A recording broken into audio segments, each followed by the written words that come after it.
یولیا اسکریپال که همراه پدرش سرگئی اسکریپال جاسوسی سابق روسیه از زهرالودشوی جان به سلامت برده است، در لندن به خبرنگاری رویترز اظهارات داد.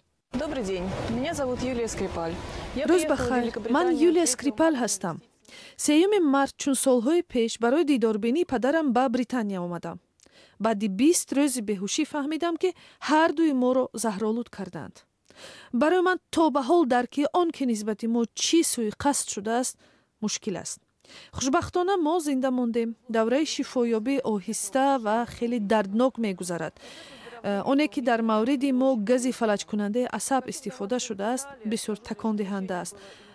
من نمیخواهم تفصیلات بدهم، ولی تنها همین را میتوانم بگویم که معالجه دردناک و خسته کننده بود. من از همه کارمندان مهربان بیمارستان سالزبری بسیار می‌دارم. همچنین به همه آنهایی که در روز حمله به ما در کوچه کمک کردند تشکر می‌گویم. من از بیمارستان 9 اپریل رخصت شدم، ولی طبابت هنوز ادامه دارد.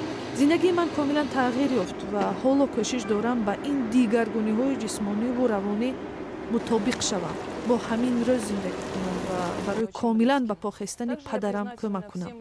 در آینده نزدیک امیدوارم به کشورم برمیگردم. تصمیم گرفتم که برای روشنی انداختن به چند مسئله و دادن اظهارات کوتاه دوره برقرارسازیم را متوقف کنم. از شما خواهش میکنم که پیش از همه به حیات شخصی من و پدرم احترام گذارید. برای کاملا برقرار شدنمان و درک واقعیت واقعا هم وقت لازم است. من به سفارت روسیه برای پیشنهاد کمک منت دارم، ولی در این زمان برای قبول کمک آنها آماده نیستم. طوری که در اظهارات قبلی هم گفته بودم، و جز خود ما هیچ کس نباید از نام من و پدرم گپ زند. من باری دیگر میخواستم به همه آنهایی که در این دوره دشوار حیاتم کمک رسانیدن تشکر کنم. فعلا برایم شفا یافتن من و پدرم